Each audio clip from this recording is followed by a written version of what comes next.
नमस्कार दोस्तों, मैं विशाल ठाकरे आपका अपने इस परिवार में स्वागत करता हूं और उम्मीद करता हूं कि आप सब लोग स्वस्थ होंगे, सुरक्षित होंगे। दोस्तों, कहानी शुरू करें उससे पहले अगर आप अपने इस परिवार में नए हैं या अभी तक अपने चैनल को सब्सक्राइब नहीं किया है तो सबसे पहले मेरी रिक्वेस्ट है कि आप चैनल को सब्सक्राइब कर लें और बेल आइकन प्रेस करना ना भूलें आगे आने वाली वीडियो की नोटिफिकेशन के लिए। साथ ही साथ दोस्तों, कहानी में लास्ट तक बने रहे और कहानी के बारे में आपकी क्या राय है कमेंट करके जरूर बताएं।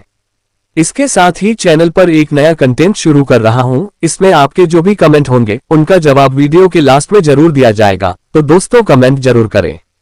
क्योंकि मेरा अभी यह चैनल नया है इसलिए मुझे आपके सहयोग की बहुत ज्यादा जरूरत है, कृपया अपना सहयोग बनाए रखें। तो चलिए दोस्तों, अब आपका समय नहीं लेते और जानते हैं आज की क्राइम की कहानी। पंजाबी सिंगर रंजीत बाथ को ऑस्ट्रेलिया में रहने वाली किरणदीप कौर से सोशल मीडिया के द्वारा प्यार हो गया था। दोनों ने शादी करने का भी फैसला कर लिया। इसी दौरान ऐसा क्या हो गया कि रंजीत बाथ ने लुधियाना में रह रहे प्रेमिका के पिता रविंदर पाल सिंह की न सिर्फ हत्या कर दी बल्कि इसकी सूचना प्रेमिका को भी दे दी। पंजाबी सिंगर रंजीत सिंह कहलों उर्फ रंजीत बाथ अपनी प्रेमिका किरणदीप कौर के पिता रविंदर पाल सिंह की हर हाल में हत्या करना चाहता था। वह यही सोचता कि अपनी योजना को किस तरह अंजाम दे।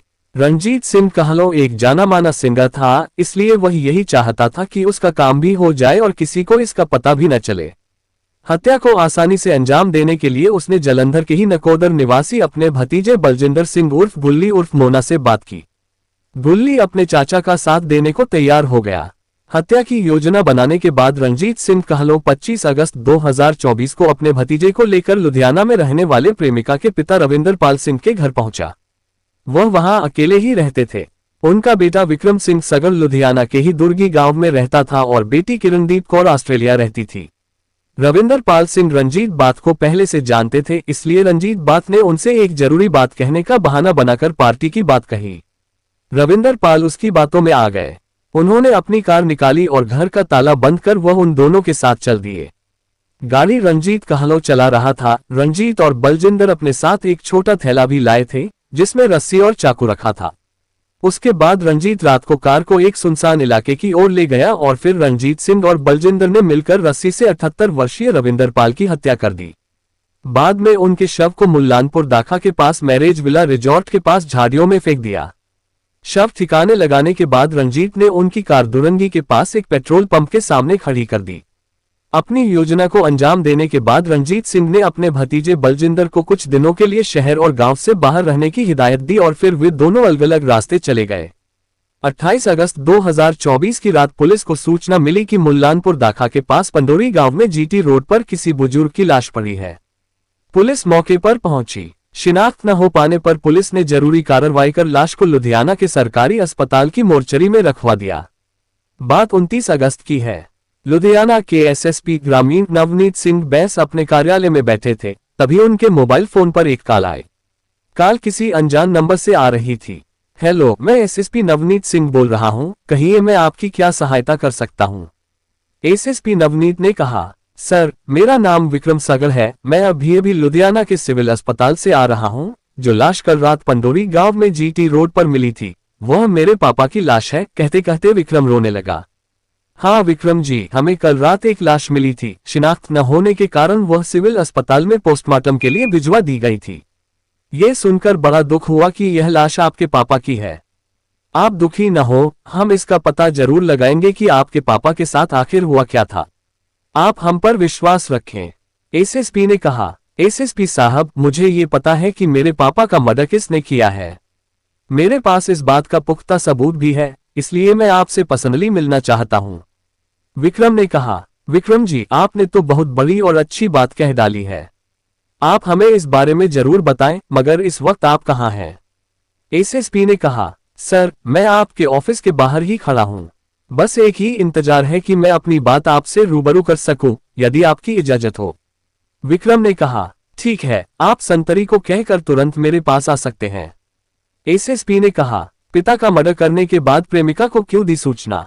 अगले 2 मिनट के बाद विक्रम सगर एसएसपी नवनीत सिंह बैस के सामने की कुर्सी पर बैठा था। सर, मुझे आपके बारे में पता है कि आप हर केस में पूरी ईमानदारी और सच्चाई के साथ काम करते हैं। लुधियाना के सभी लोग आपकी बहुत प्रशंसा करते हैं, इसलिए मैं सीधे आपके पास अपने दिल की बात कहने के लिए आया हूं। मुझे पूरी उम्मीद है कि आप मुझे निराश नहीं करेंगे, विक्रम ने एसएसपी का अभिनंदन करते हुए कहा। आप बेफिक्र होकर अपनी बात करें, हम आपके साथ हैं। एसएसपी ने कहा, सर, मेरे पापा का मर्डर किसी और ने नहीं बल्कि रंजीत सिंह कहलों उर्फ रंजीत बात ने अपने भतीजे के साथ मिलकर किया है, विक्रम ने कहा। ये रंजीत बात वही है न जो पंजाबी सिंगर है? एसएसपी ने पूछा। जी, ये वही मशहूर पंजाबी सिंगर रंजीत बात है, जिसने मेरी बहन का जीना हराम कर रखा है और जिसने मेरे पापा का मर्डर किया है। सर, आप इसको बिल्कुल छोड़ना मत, कहते हुए विक्रम रो पड़ा था। देखिए विक्रम जी, किसी के ऊपर आरोप लगाने के लिए हमारे पास पुख्ता सबूतों का होना बहुत जरूरी होता है। क्या आपके पास इस बात के कोई पुख्ता सबूत है कि रंजीत बात ने ही आपके पिता का मर्डर किया है? एसएसपी ने पूछा। जी सर, मेरे पास पूरे सबूत हैं।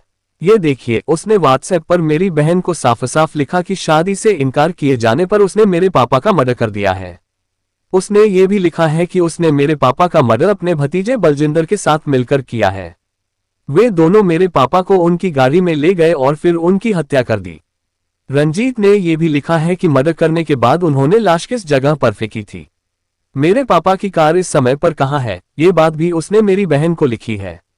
मर्डर करने के बाद उसने मेरी बहन से माफी भी मांगी है। कहते हुए विक्रम ने अपना मोबाइल फोन एसएसपी को दे दिया, जिसमें पूरे व्हाट्सएप के स्क्रीनशॉट मौजूद थे। एसएसपी नवनीत सिंह बैस ने मोबाइल के मैसेज पाने के बाद तुरंत इस बात की सूचना अपने उच्च अधिकारियों को दे दी और उच्च अधिकारियों के निर्देश मिलने के बाद एक पुलिस टीम गठित कर दी। थोड़ी ही देर में ये खबर आग की तरह पूरे पंजाब में फैल गई कि पंजाब का मशहूर सिंगर रंजीत बात अपनी प्रेमिका के पिता की हत्या कर फरार हो गया है। एसएसपी नवनीत सिंह बैस द्वारा गठित की गई पुलिस टीम में SP D Parminder Singh, DSP Mullanpur Dakha Fateh Singh, DSP D Sandeep Vadera, CIA staff के प्रमुख इंस्पेक्टर किकर सिंह और थाना मुल्लानपुर दाखा के एसएचओ इंस्पेक्टर कुलविंदर सिंह धालीवाल को शामिल किया गया। पुलिस टीम ने इस मामले की गहनता से जांच की तो पता चला कि रविंदर पाल सिंह मूल रूप से लुधियाना के दुर्गी गांव के रहने वाले थे। वह एलआईसी के एजेंट थे। उनके 2 ही बच्चे थे। बेटी किरणदीप कौर थी जो शादीशुदा थी और ऑस्ट्रेलिया में रहती थी, और बेटा विक्रम सिंह सगल गांव में रहता था। वह अपनी खेती का काम भी संभालता था। कोरोना के दौरान रविंदर पाल की पत्नी की मृत्यु होने के कारण वह अकेले रह गए थे। उनका लुधियाना में भी अपना मकान था। उन्हें अपने मकान से बड़ा लगाव था, इसलिए वह अधिकतर समय लुधियाना में ही रहते थे। कभी भी वह अपनी बेटी से मिलने उसके पास ऑस्ट्रेलिया चले जाते थे तो कभी अपने बेटे विक्रम के पास गांव चले जाते थे। एलआईसी से उन्हें अच्छी खासी इनकम हो जाती थी, इसलिए उनकी आर्थिक स्थिति काफी अच्छी थी। प्रेमी की सूचना पर किरणदीप क्यों हुई परेशान?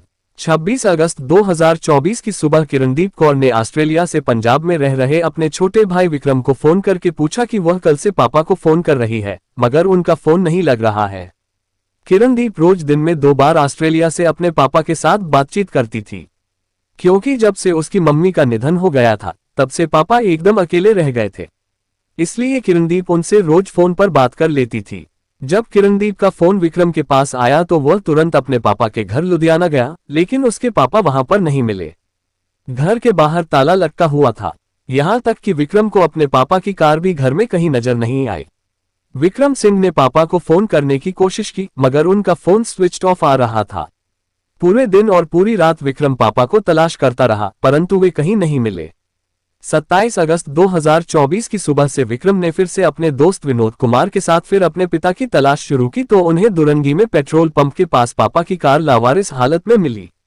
विक्रम ने उसी दिन 27 अगस्त को थाना मुल्लानपुर दाखा में पापा की गुमशुदगी की सूचना दर्ज करा दी। अगले दिन पुलिस को पंडोरी गांव में जीटी रोड पर एक व्यक्ति की लाश मिली, जिसकी शिनाख्त नहीं हो पाई थी। तब पुलिस ने लाश अस्पताल की मोर्चरी में रखवा दी थी। अगले दिन एसएचओ कुलविंदर सिंह ने फोन करके विक्रम को अस्पताल बुला लिया, क्योंकि एक दिन पहले ही विक्रम ने पापा की गुमशुदगी दर्ज कराई थी। विक्रम अपने दोस्त विनोद के साथ सरकारी अस्पताल पहुंच गया और उसने लाश की पहचान अपने पापा रविंदर पाल सिंह के रूप में की। फिर विक्रम ने इस सब की जानकारी अपनी बड़ी बहन किरणदीप को ऑस्ट्रेलिया में फोन करके दे दी। उसके बाद किरणदीप ने भाई को बताया कि इस बात की पूरी जानकारी तो सिंगर रंजीत कहलों उर्फ रंजीत बात ने उसे व्हाट्सएप मैसेज करके पहले ही दे दी थी। लेकिन किरणदीप ने विक्रम को बताया कि पहले तो उसने इसे मजाक समझा था कि रंजीत शायद उसको डरा रहा है, परंतु जब उसने पापाजी से बात करने की कोशिश की तो उनका फोन ही नहीं लग पा रहा था। इसके बाद उसने उससे पापा को ढूंढने के लिए कहा था। किरणदीप कौर ऑस्ट्रेलिया में जॉब करती थी और मनोरंजन के लिए वह कभी भी टिकटॉक पर अपने वीडियो भी अपलोड करती रहती थी। किरणदीप अपने पति से काफी लंबे समय से अलग रह रही थी, क्योंकि दोनों के विचार आपस में बिल्कुल भी नहीं मिलते थे। किरणदीप का एक बेटा था जो 13-14 साल का था। पति अपनी दुनिया में मस्त था तो किरणदीप अपनी दुनिया में मस्त थी। बस बेटे के कारण महीने 2 महीने में पति पत्नी की केवल मुलाकात हो जाया करती थी। किरणदीप का एक टिकटॉक वीडियो काफी पॉपुलर हो गया था। उसमें एक दिन रंजीत बात नाम से एक कमेंट किरणदीप ने देखा, जिसमें किरणदीप की काफी तारीफें लिखी हुई थीं। कमेंट भेजने वाले ने अपना परिचय पंजाबी सिंगर के रूप में दिया था और अपने कुछ वीडियो भी भेजे थे। किरणदीप ने जब रंजीत उर्फ रंजीत बात के गाने के वीडियो देखे तो उसने भी अपने कमेंट में उसकी तारीफों के पुल बांध दिए थे। किरणदीप और रंजीत बात की इस तरह बड़ी नजदीकियां। इसके बाद धीरे धीरे दोनों में अक्सर वीडियो कॉल भी होने लगी थी। ऐसे ही एक दिन एक टिकटॉक वीडियो को देखकर रंजीत ने लिख दिया, किरणदीप जी, मैं तो आपकी आवाज और आपकी सुंदरता का कायल हो गया हूं। आप जो भी वीडियो डालती हैं वह सबसे अलग और दिल को अंदर तक प्रभावित करने वाला होता है। सुंदरता और प्रतिभा का ऐसा मेल बहुत ही कम देखने को मिलता है। प्रशंसा तो एक ऐसी चीज है जो किसी को भी अपनी ओर आकर्षित कर लेती है। स्त्री को तो प्रशंसा एकदम से लुभा देती है। रंजीत के कमेंट्स किरणदीप को अब काफी अच्छे लगने लगे थे, लिहाजा अब दोनों ने अपने अपने मोबाइल नंबर भी आपस में एक्सचेंज कर लिए थे। धीरे धीरे दोनों में खुलकर बातें भी होने लगी थी। रंजीत की बातों में न जाने कैसी अजीब सी कशिश थी कि वह बहुत तेजी से किरणदीप के मन मस्तिष्क पर छाने लगी थी। सोते जागते, चलते फिरते, खाते पीते किरणदीप अब रंजीत के ख्यालों में ही गुम रहने लगी थी। एक दिन रंजीत बात ने उससे अपने दिल की बात कह ही डाली, किरणदीप, ऊपर वाले ने आपको चांद सा हसीन चेहरा दिया है। जाहिर है आपके भीतर भी इतना ही खूबसूरत चांदनी की तरह जिस्म भी और दिल भी बेदाग होगा। मैं तुम्हें अपना बनाना चाहता हूँ। रंजीत जी, आप एक अच्छे भले सिंगर हैं। समाज में आपकी प्रतिष्ठा और शोहरत भी है, मगर मैं आपके ख्वाबों की तरह बेदाग नहीं हूँ।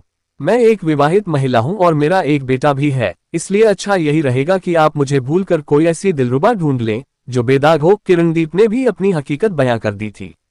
किरणदीप जी, ये प्यार भी एक बड़ी अजीब चीज होती है। ये प्यार जब एक बार किसी से हो जाता है तो फिर इसके लिए किसी भी हद तक आगे बढ़ा जा सकता है। देखिए, यदि आपका आपके पति से तलाक हो चुका है तो यह अच्छी बात है। अगर तलाक नहीं हुआ है तो आप पति से तलाक ले सकती हैं। मैं आपको तो तहे दिल से स्वीकार करूंगा ही, साथ ही आपके बेटे को भी मैं पिता का प्यार दूंगा। रंजीत ने वादा किया। अपने दिल की पूरी बात खोलते हुए रंजीत ने आगे कहा, अब तुम्हारे बगैर एक पल भी नहीं रह सकता। मैं तुम्हें अब जल्द से जल्द पाकर अपनी जिंदगी में शामिल कर लेना चाहता हूं।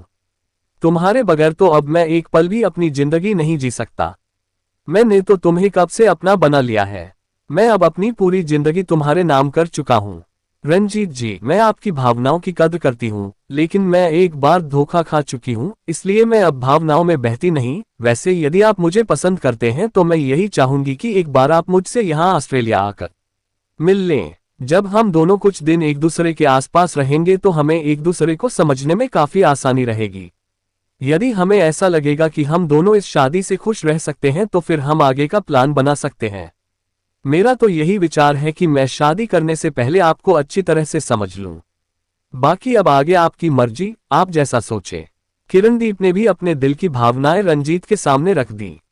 रंजीत कहलो उर्फ रंजीत बात तो किरणदीप की खूबसूरती पर मर मिटा था। उसका पासपोर्ट तो पहले से ही बना था, क्योंकि वह अक्सर स्टेज शो करने के लिए विदेश आता जाता रहता था। उसने अपना ऑस्ट्रेलिया का वीजा तुरंत बनवा लिया और 4 मार्च 2024 को किरणदीप के पास ऑस्ट्रेलिया पहुंच गया। वहां पर किरणदीप ने उसके ठहरने की व्यवस्था किसी दूसरी जगह पर की थी, क्योंकि वह पहले उसे अच्छी तरह से परखना चाहती थी। उसके बाद अपने पापा व भाई के साथ इस बारे में सलाह मशविरा करने के बाद ही रंजीत से शादी करना चाहती थी। भाई और पापा क्यों हुए शादी के खिलाफ?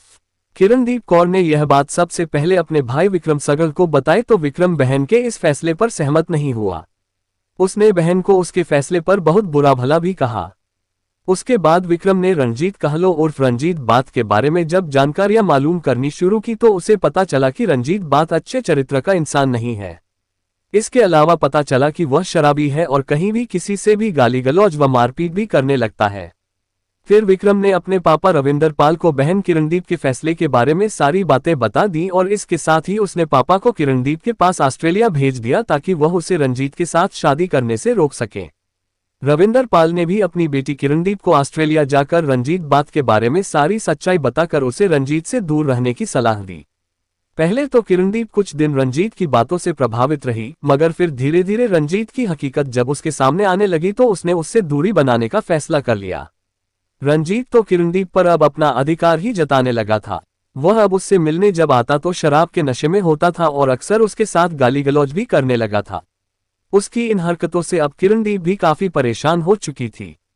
एक दिन जब रंजीत उससे शराब के नशे में धुत होकर मिलने आया तो किरणदीप ने उससे साफ साफ कह दिया, रंजीत, तुम्हारे साथ दोस्ती करना मेरी एक बहुत बड़ी भूल थी। अच्छा होगा कि तुम अब मेरी जिंदगी से दूर चले जाओ। मैं तुम्हारे साथ किसी भी हालत में शादी नहीं कर सकती। इसके बाद तुम मुझसे न तो कभी मिलना और न ही कभी बात करने की कोशिश भी करना। किरणदीप के पिता रविंदर पाल ने भी रंजीत को खूब खरी खोटी सुनाई और उससे अपनी बेटी की जिंदगी से दूर रहने को कहा। इतना ही नहीं, उन्होंने रंजीत बात को वहां से भगा दिया। किरणदीप ने सोचा था कि रंजीत अब उसकी जिंदगी से चला जाएगा, मगर उसका अंदेशा गलत निकला और अगले ही दिन शाम को रंजीत नशे में धुत होकर मेलबर्न के पश्चिमी उपनगर स्थित किरणदीप के घर के बाहर गाली गलौज व हंगामा करने लगा। नशे में धुत होकर उसने किरणदीप को चेतावनी देते हुए कहा कि वह जल्द से जल्द अपने पति से तलाक लेकर उससे शादी कर ले।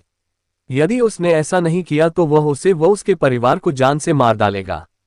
किरणदीप ने इसकी शिकायत तुरंत मेलबर्न की विक्टोरिया पुलिस से कर दी, जिसके फलस्वरूप विक्टोरिया पुलिस ने रंजीत कहलों उर्फ रंजीत बात को गिरफ्तार कर लिया और जून 2024 के प्रथम सप्ताह में उसे ऑस्ट्रेलिया से निर्वासित कर भारत वापस भेज दिया। जब रंजीत बात भारत वापस आया तो वह अक्सर फोन पर किरणदीप को धमकी देता रहता था। रंजीत बात अगस्त के दूसरे सप्ताह में एक बार फिर किरणदीप से मिलने ऑस्ट्रेलिया गया, लेकिन उसके ऊपर गंभीर केस दर्ज होने के कारण उसे मेलबर्न हवाई अड्डे से ही वापस भेज दिया गया। उसके बाद रंजीत एक घायल शेर की तरह हिंसक हो गया और उसने अपने भतीजे बलजिंदर सिंह के साथ रविंदर पाल की हत्या कर डाली। दरअसल रंजीत किरणदीप के ऊपर उससे शादी के लिए दबाव बना रहा था कि यदि किरणदीप ने अपने पति को तलाक देकर उससे शादी नहीं करेगी तो वह किरणदीप के परिवार वालों को मार डालेगा। किरणदीप ने इसे कोरी धमकी समझा और रंजीत की बात को कोई तवज्जो नहीं दी, लेकिन रंजीत ने अपने भतीजे के साथ मिलकर रविंदर पाल की गला घोंटकर हत्या कर दी और फिर व्हाट्सएप पर किरणदीप को मैसेज भेजकर मर्डर की बात कबूली और उससे माफी भी मांगी। किरणदीप ने अपने भाई विक्रम को बताया कि उसने ऑस्ट्रेलिया में भी रंजीत के खिलाफ मुकदमा दर्ज करा दिया है। उसने विक्रम को व्हाट्सएप के रंजीत के सभी मैसेज के स्क्रीनशॉट भेज दिए थे और रंजीत के खिलाफ पुलिस में शिकायत दर्ज कराने के लिए कहा। इसके बाद विक्रम 29 अगस्त 2024 को लुधियाना के एसएसपी ग्रामीण नवनीत सिंह बैस से पर्सनली मिला था और फिर रंजीत सिंह कहलों उर्फ रंजीत बात और उसके भतीजे बलजिंदर सिंह के खिलाफ मुल्लानपुर दाखा में हत्या का मामला 120 बीएनएस की धारा 103-135 के तहत दर्ज करा दिया। रविंदर पाल की हत्या का मुकदमा दर्ज होने के बाद पुलिस हत्यारों की तलाश में लगातार छापेमारी करने में लग गई थी, जिसके फलस्वरूप मुकदमा दर्ज होने के 24 घंटे के अंदर ही 30 अगस्त 2024 को पंजाब पुलिस ने रविंदर पाल की हत्या में शामिल पंजाबी सिंगर रंजीत बात के भतीजे बलजिंदर सिंह उर्फ गुल्ली उर्फ मोना को उसकी स्कोडा कार सहित गिरफ्तार कर लिया, लेकिन रंजीत बात फरार हो चुका था। कहानी लिखे जाने तक पंजाब पुलिस हत्या के आरोपी रंजीत सिंह कहलों उर्फ रंजीत बात को सरगर्मी से तलाश कर रही थी। दाखा मुल्लानपुर पुलिस पंजाबी सिंगर के कई ठिकानों पर छापेमारी भी कर चुकी थी, मगर आरोपी पुलिस के हाथ नहीं आ पाया। ये शक भी जताया जा रहा है कि रंजीत बात कहीं विदेश तो नहीं भाग गया। दोस्तों, कहानी को लास्ट तक सुनने के लिए आपका तहे दिल से धन्यवाद। उम्मीद है कि कहानी में कुछ भी ऐसा नहीं होगा जो आपको अटपटा लगा हो। कहानी के बारे में आपकी क्या राय है कमेंट करके जरूर बताएं, क्योंकि आपके कमेंट्स मेरे लिए बहुत मायने रखते हैं। तो चलिए दोस्तों, मिलते हैं फिर कल एक नई क्राइम की सच्ची कहानी के साथ। तब तक के लिए अपना ख्याल रखें। जय हिंद दोस्तों, जय भारत।